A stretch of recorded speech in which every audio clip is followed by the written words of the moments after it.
Welcome everyone, my name is Jacob. This is Hunt Detail. Thank you for joining me. I just returned back from the ATA show in St. Louis, Missouri this weekend. Had a great time, got to connect with a lot of great people at a lot of different hunting and archery companies. And, we're all, whether you'd like to admit it or not, very tribal in nature, whether it's politics or sports or the type of vehicle you drive.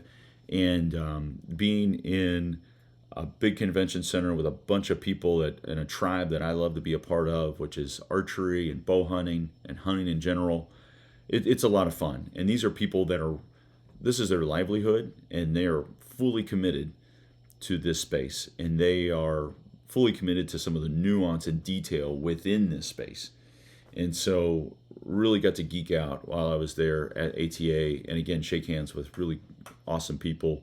I want to thank Dan Johnson with Sportsman's Empire and Nine Finger Chronicles for the opportunity to go and represent Sportsman's Empire at the ATA. It was something, the ATA is something I've observed from afar for a long, long time.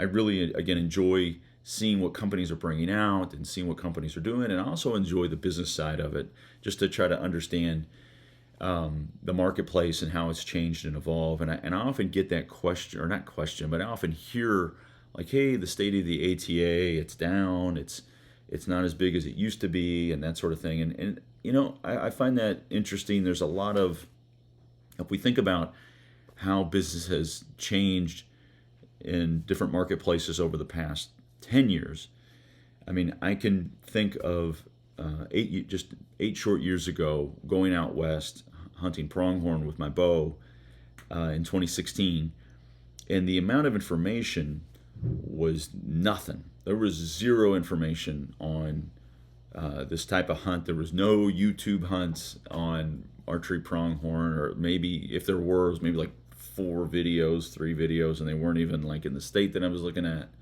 It was not a lot of information. Then in 2018, I went out west for an elk hunt, public land, DIY, archery, and it was sort of the same thing. There really wasn't a lot of information. There was Elk 101, but there wasn't a lot of elk hunts on YouTube. And now it's so much different. I mean, it's an exponential difference now in 2024, the amount of information at your fingertips, not only on YouTube, but just on different websites, on different types of hunts, and on different group chats and boards and that sort of thing.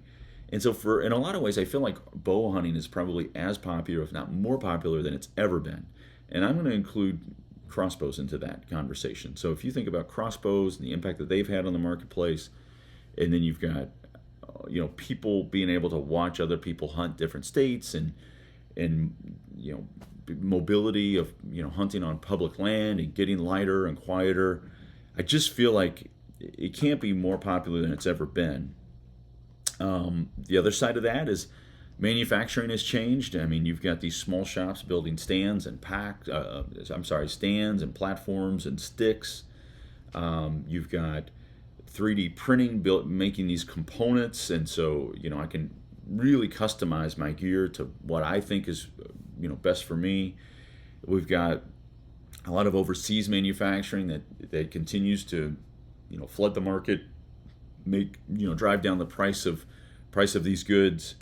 We have, I guess the real problem here is where you see direct to consumer colliding with all this information. Now I can purchase my bow directly from a manufacturer, and I can build my own bow shop. And maybe that's where why one of the reasons why ATA is quote unquote down, because I can have my own bow shop. I don't have to go to a bow shop to have it tuned or strings and cables changed and all of that stuff.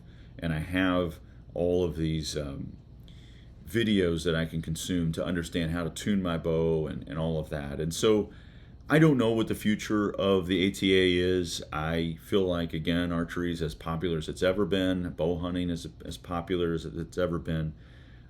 But I guess it does put a pinch on retailers when you have direct to consumer and then also so much information available. But I mean, all in all, I think the ATA was really, really good. I think if the future, maybe it becomes a bit of a mixed consumer show. Maybe it's something more specialized or regional in nature. If it does go into a consumer show, I think that would only drive connections with retailers and connections with the sport and drive interest. But I don't know. I don't know.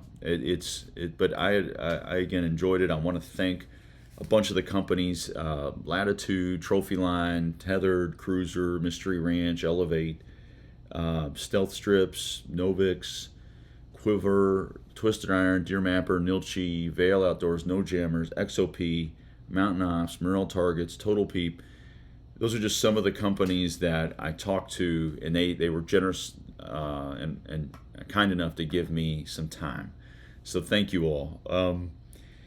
Some of the ugly side that I saw that I will comment is that there was a new broadhead company there showing their innovation, and I was talking with them, and Iron Will Bill comes up to them, and he was like, "Okay, tell me about your product. Sell me," or something to that effect. And it was clearly not, in my opinion, clearly not a, "Hey, we're part of the same tribe. Let's chat broadheads. This is great." It was, "Sell me. Tell me what you're going to sell. I want to understand you as a competitor." And then after this gentleman talked about his new broadhead, Bill basically popped his balloon and said, "Yeah, I think you're infringing on my patents." And I just was, I know business is never personal. It's always, it's always going to be ugly in some way, some fashion or form. But I just felt like there was more the opportunity for a better way to connect with, for Bill to handle that better, more tact, I guess is the word. "Hey, do you mind if we grab a cup of coffee real quick? I just wanted to chat with you about a couple things." Do it in private if you're gonna do that. And maybe this company wasn't. Maybe they knew that they were infringing on a patent. I don't even know if they are, and I'm not even gonna mention their name. I like the product.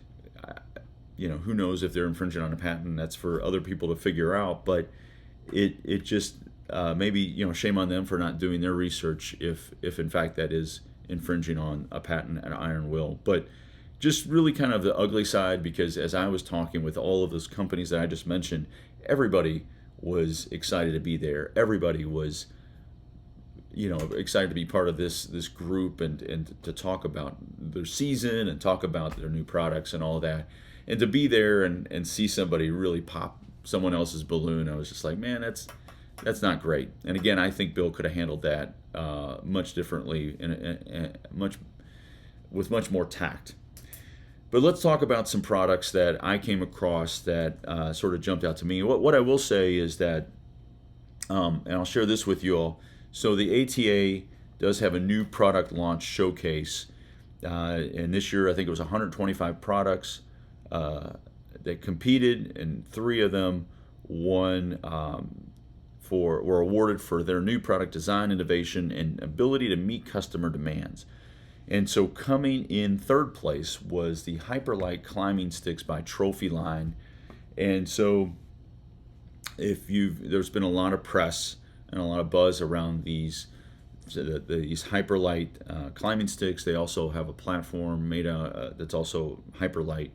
I think it's made out of magnite, which this particular type of metal is apparently stronger than aluminum and stronger than carbon, and it has some lightweight properties. It also has less vibration, so if you do bang them together, it doesn't. It's not like I'd have to test it out to see what the difference is. But I did in fact get a chance to hold them, look at them. They stack nicely together. The sticks do.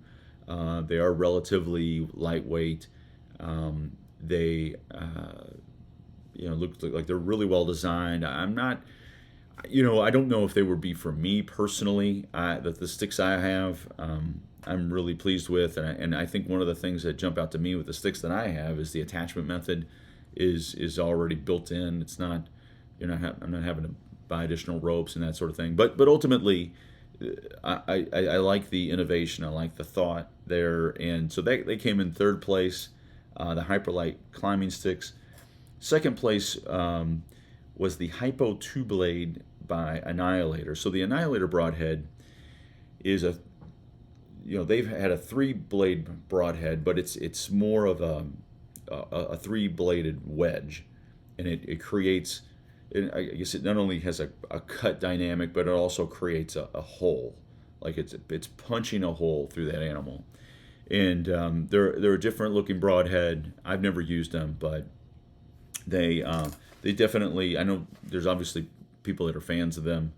They came out with a two blade that has sort of it's a single bevel, and it has sort of I think they call it a scoop on the center of the broadhead, where it's sort of on the flats on each side where it's flat, and those have blades as well. And so it's an interesting looking broadhead. It may be something I take a look at. It reminds me of maybe of a cutthroat, except the cutthroat has sort of a similar sort of scoop, but they're not bladed. But coming in at first place was Stealth Rig Light by Stealth Rig.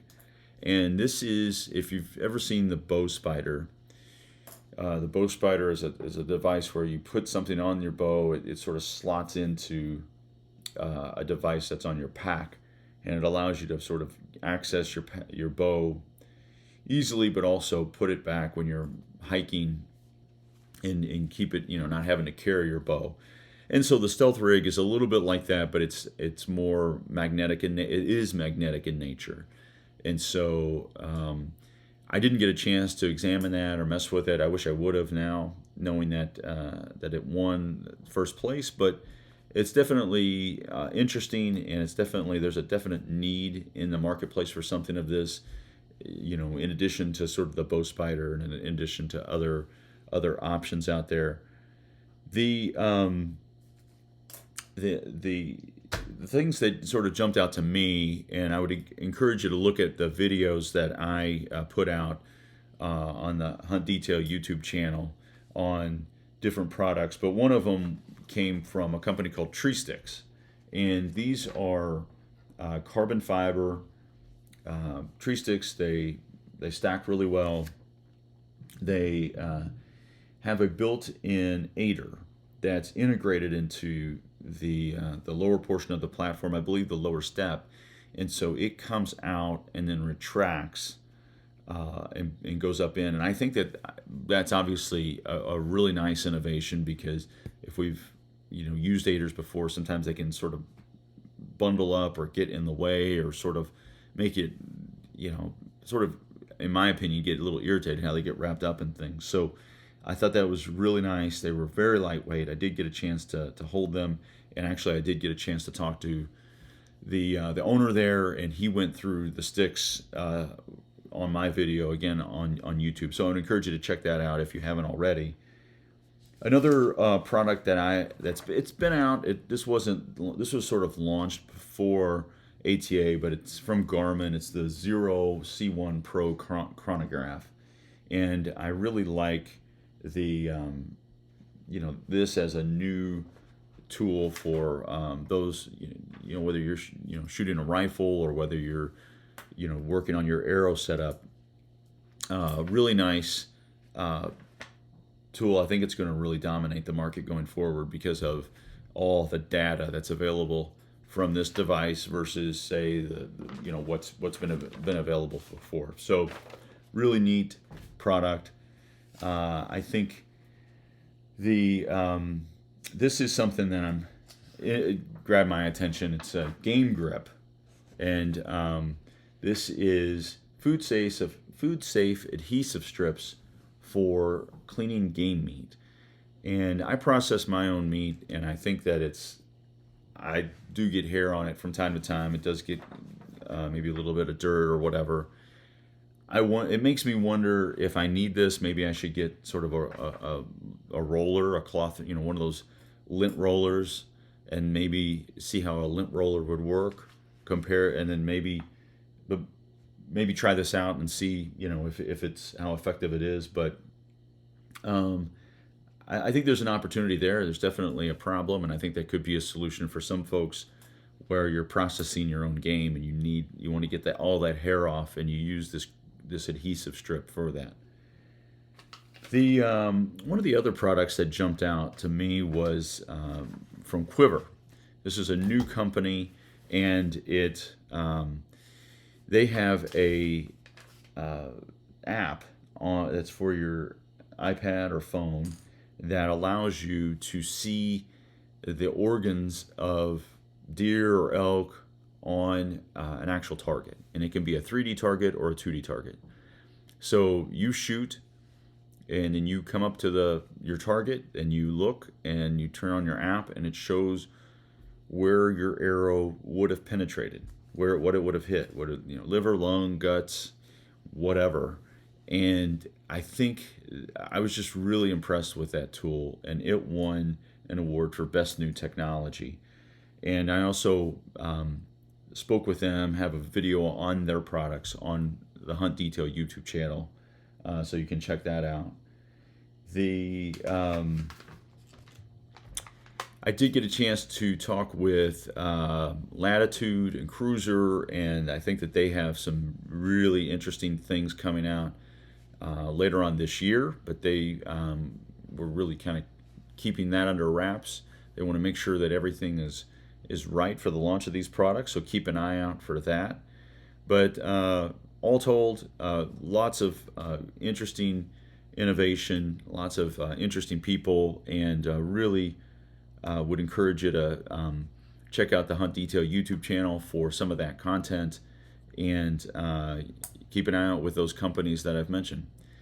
Thanks so much for joining me, and have a great end of the season as it wraps up, and we'll connect soon. All the best.